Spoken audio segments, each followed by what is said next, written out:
Om Shruti Smriti Purananam Alayam Karunalayam Namami Bhagavat Padam Shankaram Loka Shankaram.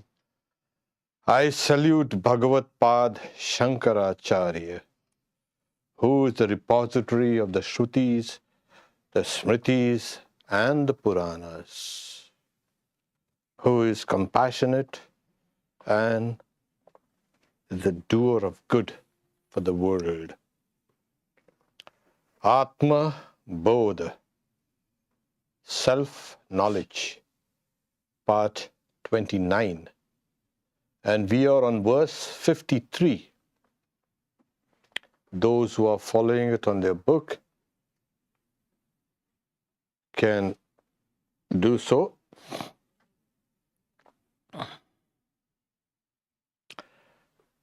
On the destruction of the upadhis, he or that one, the contemplative one, is totally absorbed in Vishnu, the all-pervading spirit.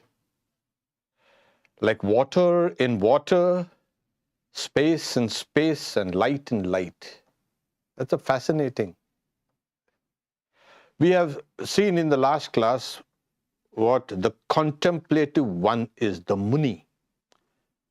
And we had said, when a person is absorbed within the idea of the self, the Atman,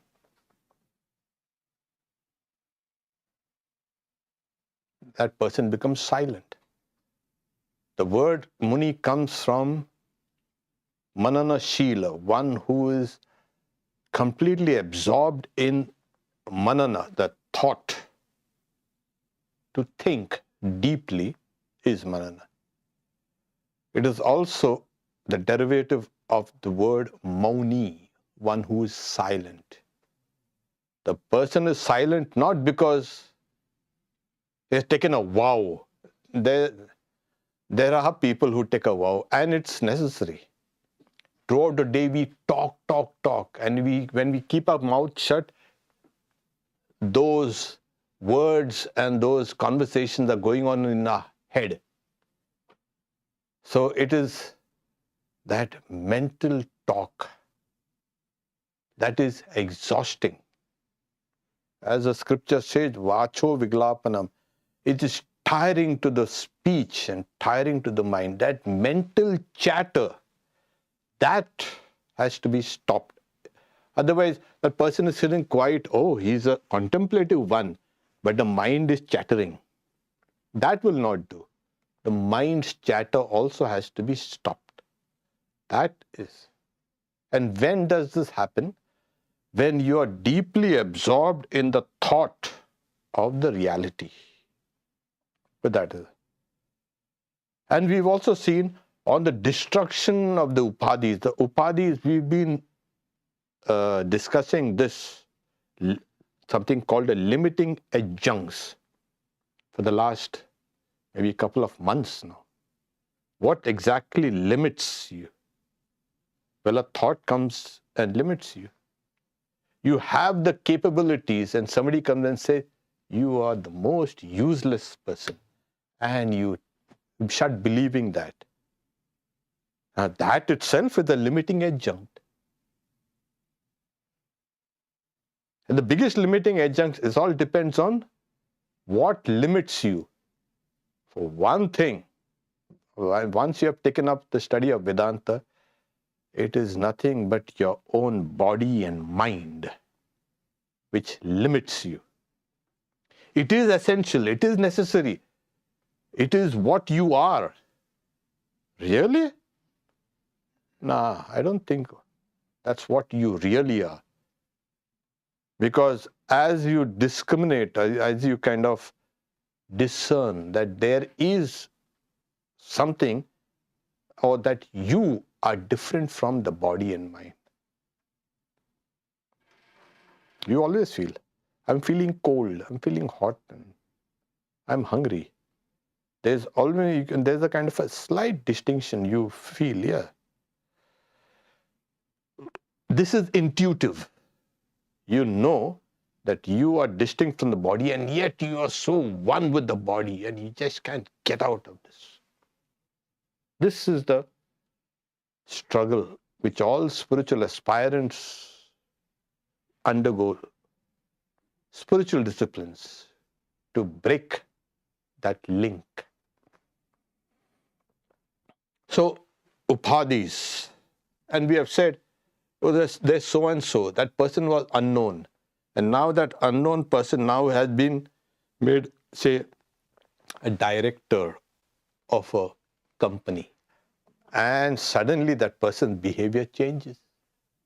Yes.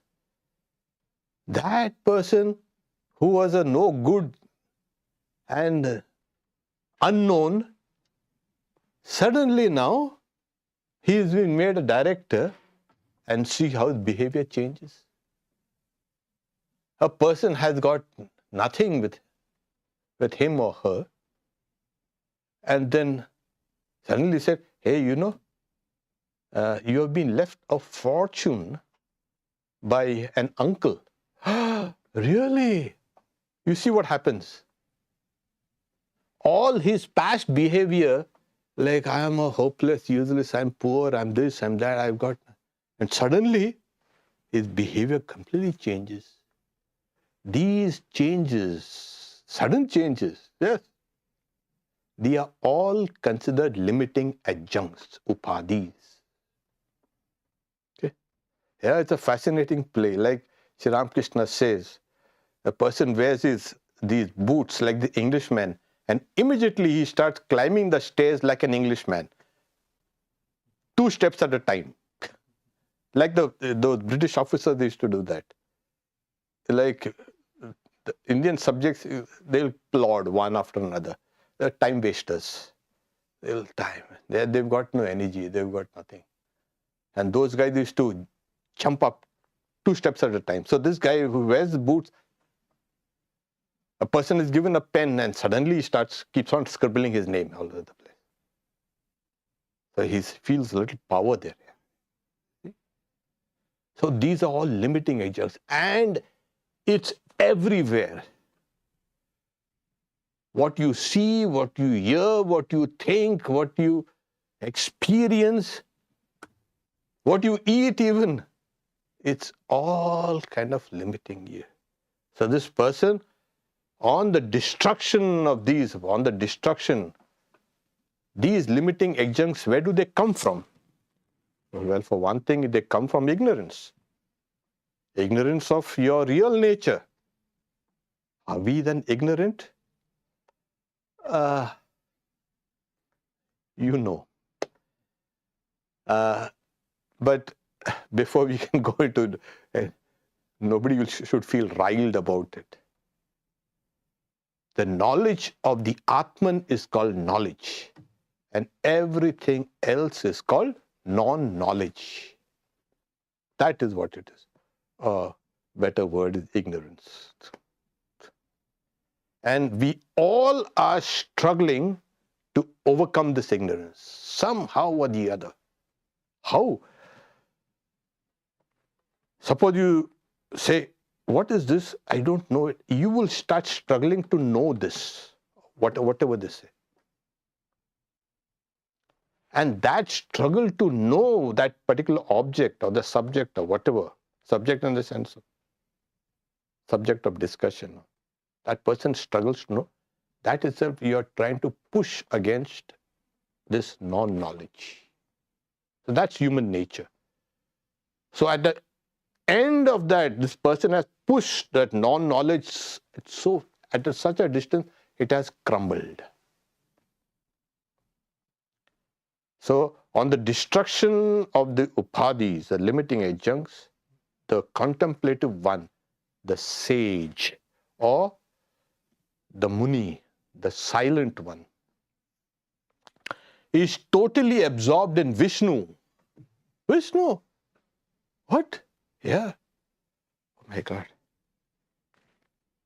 But in Vedanta, when they use the word Vishnu, it has to be understood in a technical sense. Vishnu means that which is all pervading, Vyapanat Vishnu. Yes. At the same time, that which is all pervading, what do you mean all pervading? It pervades us also. Like space, it pervades everything and it pervades us also. No, there's no space. Let me have my space, we'll say. That space has already been taken by Vishnu. I want my own space. You live in your own space. What space? The inside also, the body is hollow, don't worry. Plenty of space. No, it's tightly packed in the skin. Tightly packed. All material is nothing but it's hollow inside. You may not see it, but if you go down deeper and deeper and deeper, it's all hollow.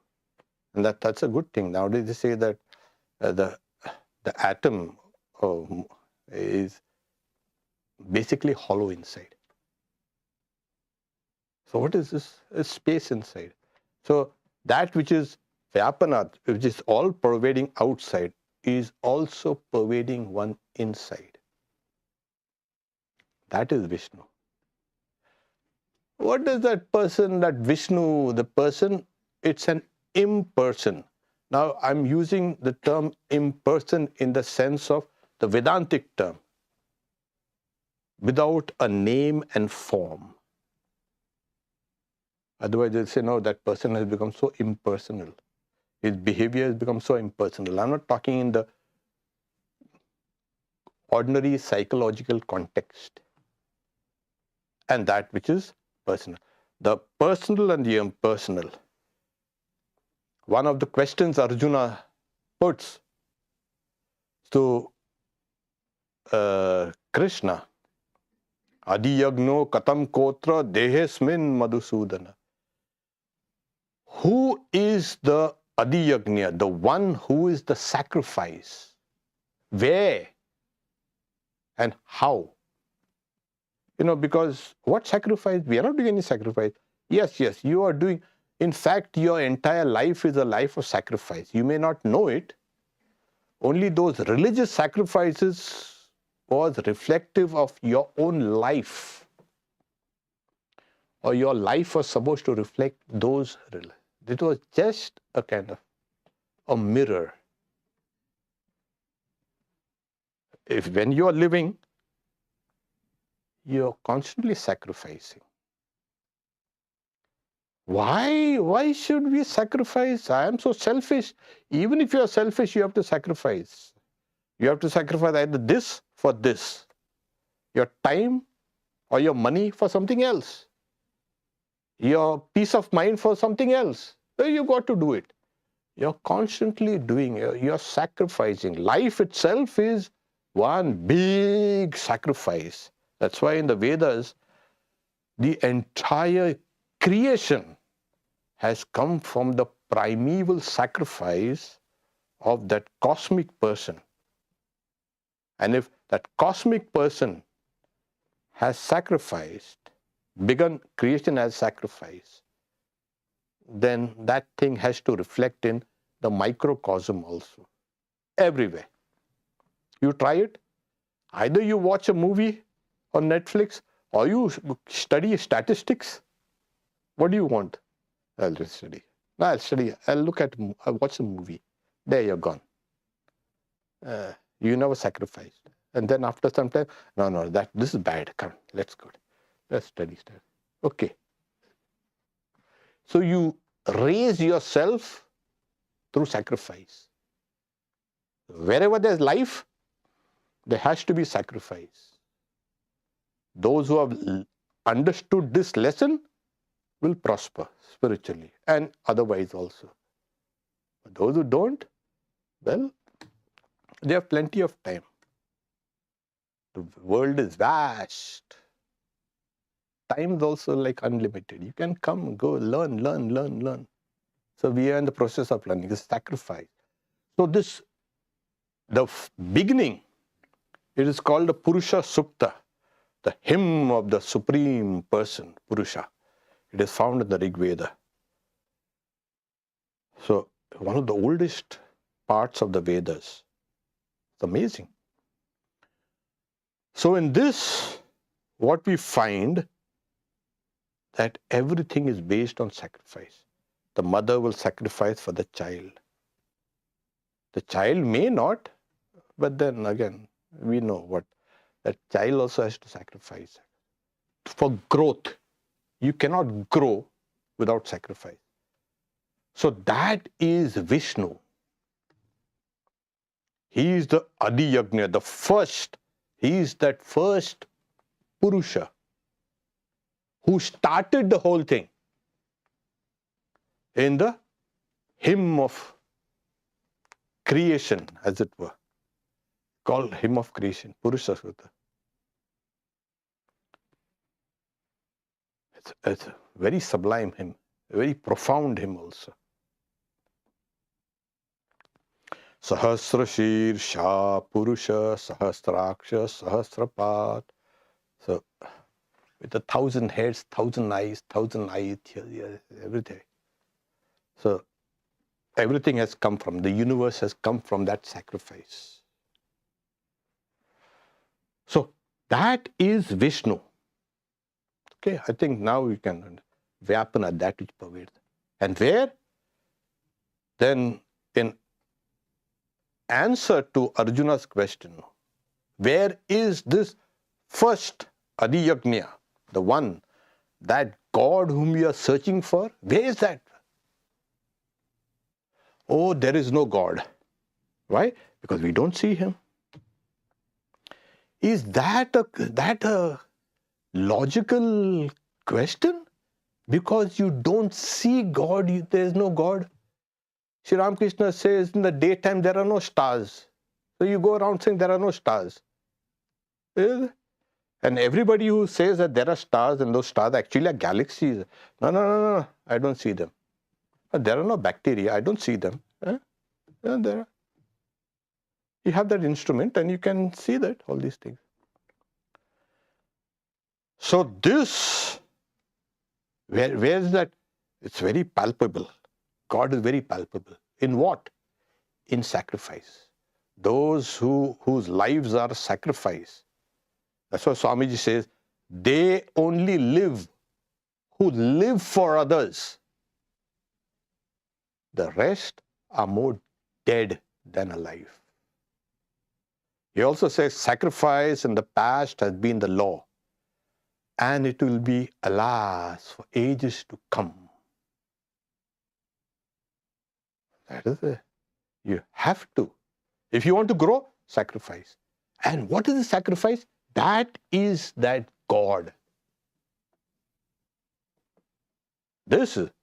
So, when Krishna says, okay, Adi Yajno aham eva atra dehesmin dehabritam varad. So, he's telling Arjuna, you are one of the best of the embodied. Dehabritam. Adi Yajna, I am the Adi Yajna. I am that primeval Purusha, that sacrifice, and the observer of the sacrifice. Here in the bodies of everybody. Well, here it is. What more? So how do you get to know that? Through sacrifice. And this person has gone through that long life of sacrifice. And that person now, as I say, dissolves. How? Is totally absorbed in Vishnu. Totally absorbed? Yeah. What do you mean totally absorbed? What happened to that person then? That person becomes cosmic. I think now you can understand. Cosmic? Yes, huge. How is that possible? By dissolving yourself in Vishnu, in God. You become cosmic. So where's that person? What do you mean person? No, this person itself. Why you the personality and personality development course? That person has got a weak personality, that one a strong personality, that one a broken personality, and what personality? In the old days, persona was a mask. You put it on to play your part. In the old Greek, you can say plays, no? Then in old Greek theater, there were only two types: tragedy and comedy. And now it is tragicomedy. So both comedy is tragic and tragedy is comic. So they used to put a mask, kind of, and play the part. And that's how Carl Jung also, the psychologist, saying we have plenty of masks. Oh yeah. When you go out on the streets, we have a different mask. When you go there, we have a different mask. So to give up all the mask, when you do that, when you fall asleep, finally, I have just to be myself. So nice, you feel good. So that personality, we are not interested in maintaining it. And you all maintaining it is all right. But then the source of, like, in the last few days, weeks, we've had so much rain and rain and rain and rain. And now they're calling it an atmospheric river that's hitting this western Washington state, and there are floods everywhere. Where is the water coming from? When it falls, you're going to see. So it has risen, it's all out there and just falling down there. So your personality depends on many factors, unseen factors. And the biggest unseen factor is now your cosmic identity. Your real identity is a cosmic.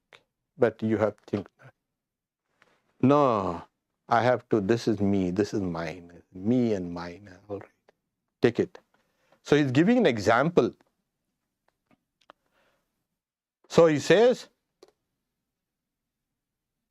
the all-pervading spirit, Vishnu, like water in water, space in space, and light in light. This is actually how the Upanishads also speak, especially the Katha Upanishad.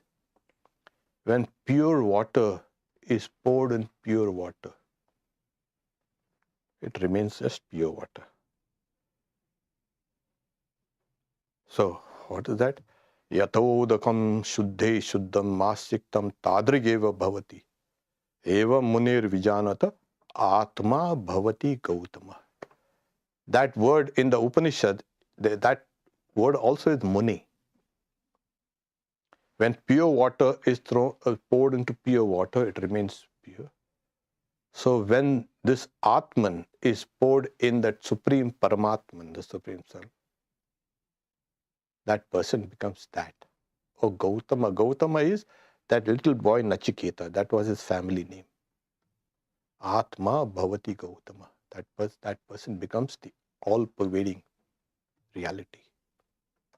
So like water poured into water, what happens? Just water. So this person, that person dissolves. Oh, that person gone, dead, finished, over, kaput. No, the person is there, but not as a person anymore, but as that all-pervading reality. So like water in water, space in space. So the example given here is, and Sri Ramakrishna also says, like in India, they had these earthenware pots. You dunk it in water and it's submerged. There's water inside and water outside. And suppose you break the pot, what happens? Water. Everything is water. Or like space. Space is in a pot, inside and outside. You break the pot and what happens to the space? Nothing happens. The space, inside space merges in the all-pervading space. The water in the pot becomes water which is outside. It was actually water from the outside that had gone inside. And the space also the same. And light and light. Well, I put all these lights. Where does the light go? When, Sri Ramakrishna says, as long as the sun has not risen, you'll need light. And when the light comes,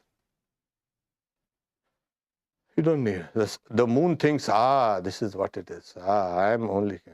But when the sun rises, the moon runs away. Even the fireflies, I'm lighting up the whole world, and see. Then the stars rise, and then it's dimmed. Then after the stars rise, then the moon rises, and the stars are dimmed.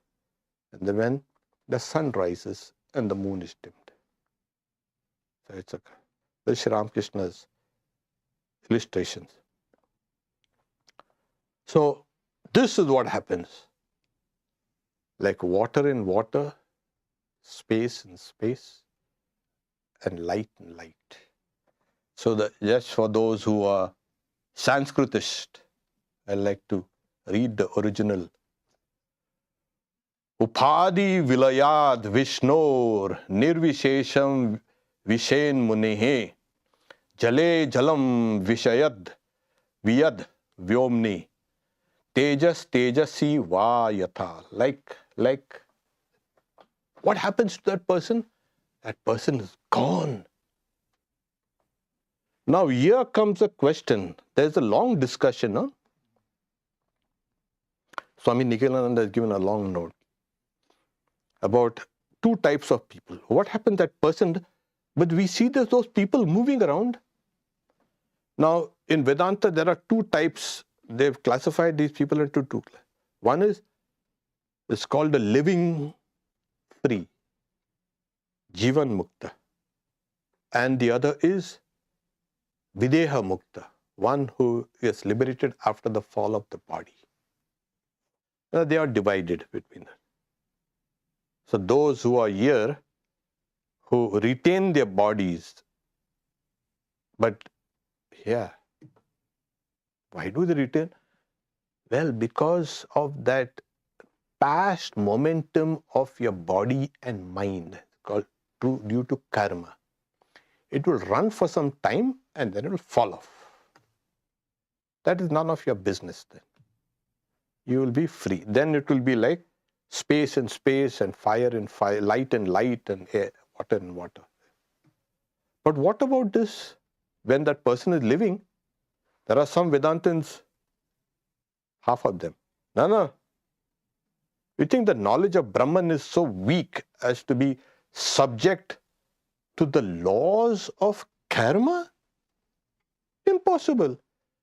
Because the idea of karma and the momentum and the practice and everything of karma comes through non-knowledge. And is a standard practice in Vedanta. It's called avidya, kama, karma. Avidya is non-knowledge, desire and karma. And then you get a karma and then you get the result. And again, you have gotten into a loop. But when you have already cracked the code, you have smashed this non-knowledge, what's remaining?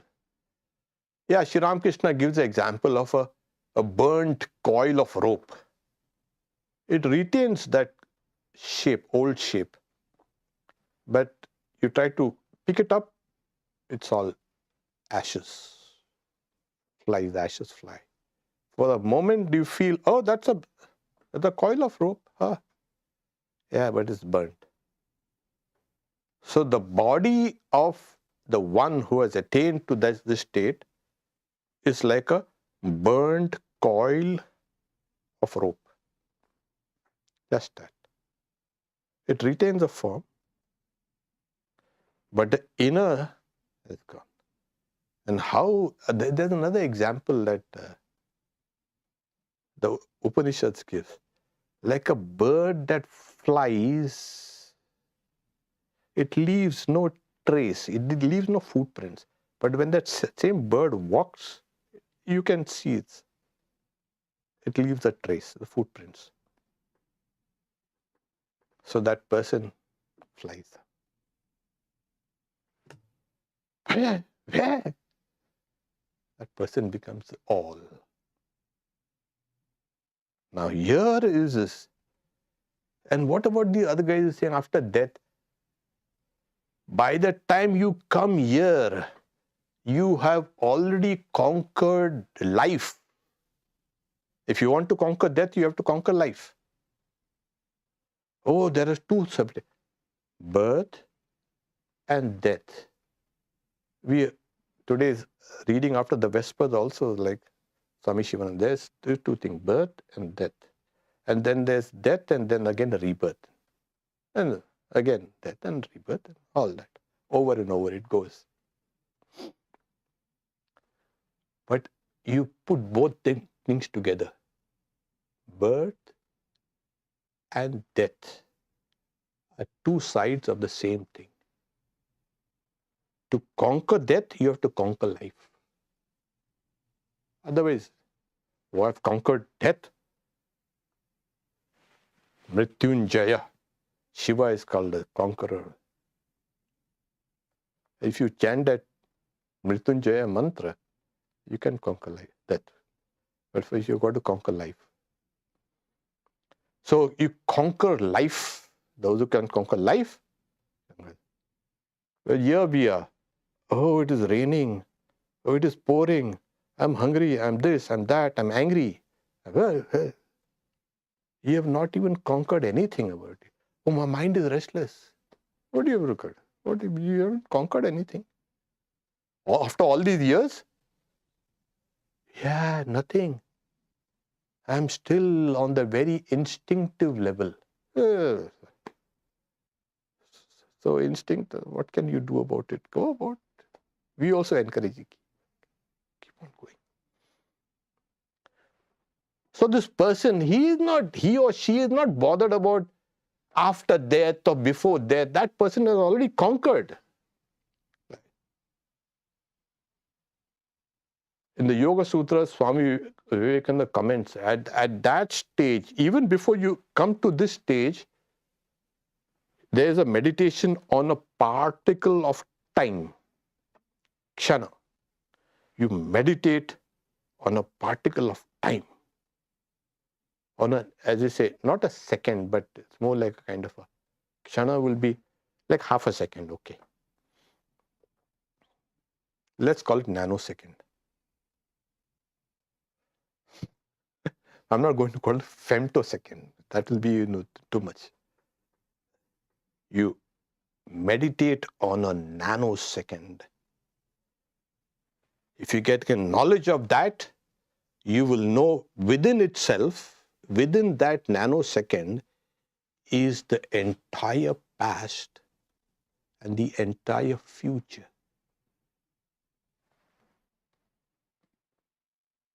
Somebody should have told Stephen Hawking when he wrote The Brief History of Time. You read the book? So some of you must have read that. Brief history is not brief, it's not a history also. But it's done as the most it could have done. Philosophically, what time? You are under the sway of time, Kala. That's why you pray to Kala, Shiva and Kali, the feminine aspect. So the yogi meditates on a nanosecond or a half a second or a second or whatever. Because within that is the past, the present of course, and the future. And the illustration is given, breaking the rod of time. Now you can understand the rod. Maybe it's iron rod, we don't know. Let's not qualify it. Just breaking the rod of time. Time binds us, you see. That person lives. That person is free. So are these things are possible? They saying, yes, yes. Plenty. Sri Ramakrishna was in Kashipur towards the end stages of his life. And he tells somebody, just tell that person not to walk on that grass. I feel as if he's walking over me. What? Then you say, hey, what kind of consciousness? So when you're talking about space and water and light, now replace that with the idea of consciousness. The inner consciousness becomes one with the universal consciousness. The individual consciousness becomes one with the universal consciousness.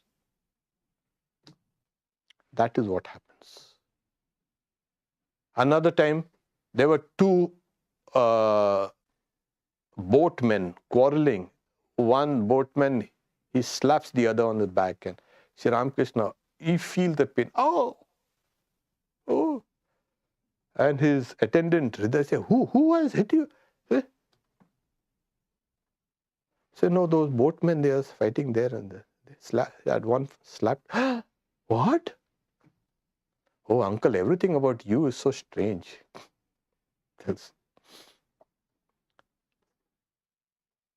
So, but Sri Ramakrishna's case is different because you can see that he had come to establish certain things.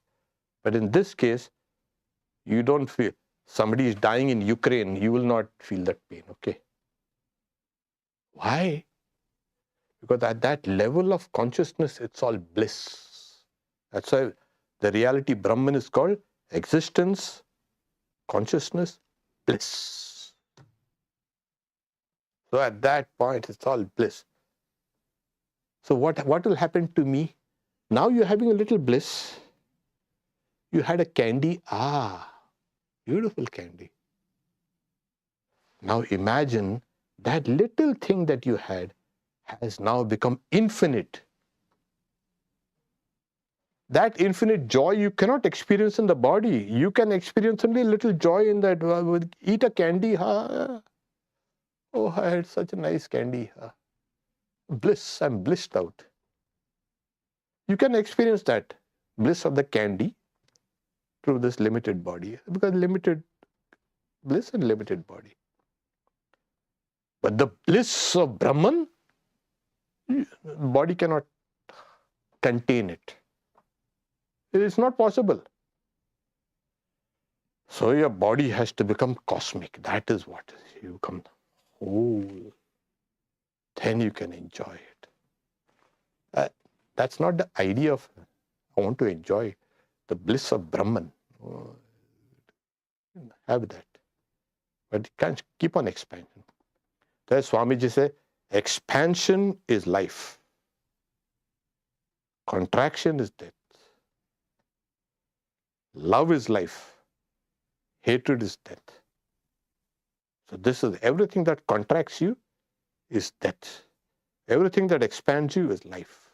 And as you have seen, the author of life is sacrifice. In other words, Vishnu. Vyapanat, Vishnu. That's the name of sacrifice. I'm bringing up all. No, it's the scripture. Even Shankaracharya says in the commentary, Yagnyo vai Vishnu. Yagnya, sacrifice, is verily Vishnu. So now you know where the God is. You want to know God? Start becoming unselfish. Start loving everybody. Start sacrificing. You will never ask this question. Does God exist? What? I see people asking, what is this? What kind of question is this? The most palpable reality, which is hidden in minds that are contracted. So there you will take a big cane and beat them, they will not give up their notions. Let them be. those who are seekers, jignasu, they immediately will say, hey, this is what it is.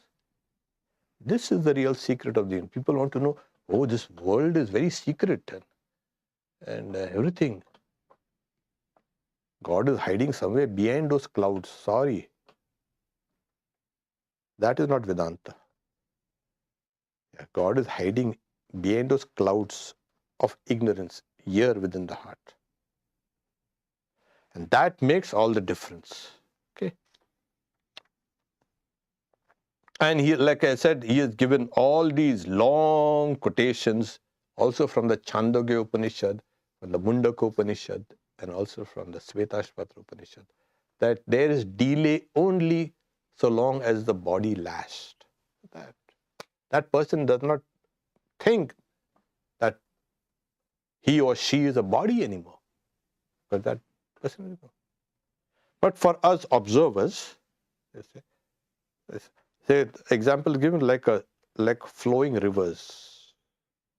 There's the typo, I don't know if it is there, as the following rivers. No, it's not following, it's flowing rivers. As the flowing rivers enter into the sea, so this great life that this person has lived, a life of unselfishness and sacrifice, merges into the sea. Why? Because the rivers have come from that sea. So it goes back. Where do we go? Oh, you'll have to go back. Sure? Yeah. There's just to break all this, to disappoint some people. There is no other way but this sea. You do it this now, tomorrow, day after tomorrow, this lifetime, next lifetime, after 20 lifetimes, after 100 lifetimes, but that is the only way. As a Upanishad, Nanya Pantha, there is no other path. You can take your time, it doesn't matter. But there is no other goal of life. What is the goal of life? This is the goal of life, to get into the sea. But I lose everything. Yeah, like a drop of water falling into the sea. I'm going to die. And the sea will laugh and say, what? You're not going to die, you're going to live. Really live. So this is Chandogya Upanishad, etc. For him, the delay endures only so long as he is not liberated from the effects of karma. That is for us. That person is already liberated. So this is the self-knowledge, Atmabodha. The subsequent, you see, he led us slowly and slowly. And this is what Vedanta does. Takes you stage by stage by stage till it points out to that goal. And now the other verses are only a kind of a reiteration, a consolidation of some of the basic concepts. Okay. We stop here for a few announcements also. Sunday, this coming Sunday from 11 to 1, we are going to worship Sri Sharda Devi, the Divine Mother, here in this very place,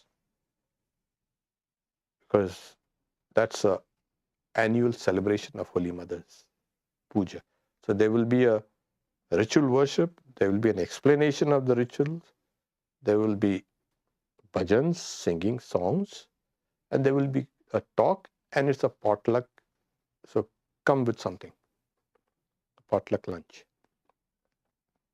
We also, next Friday, there will not be a class here of self-knowledge, but a wonderful Swami is coming, Swami Arupeshananda.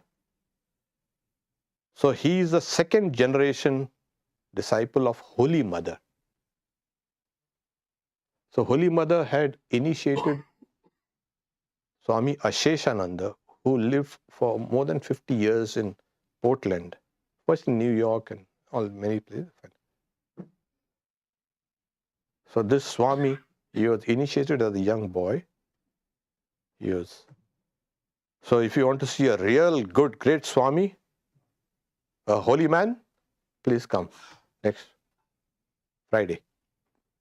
So it's a meet and greet, and then he's going to give a Sunday talk also. So that. We also have this Mother's Children. They have in the middle of the donation drive for new clothes as well as gently used old clothes.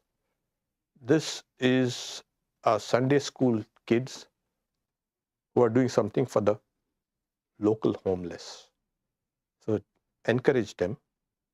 Let them get this idea of some unselfishness. Questions don't seem to be anything. Yeah, there's no questions. Fine. Okay.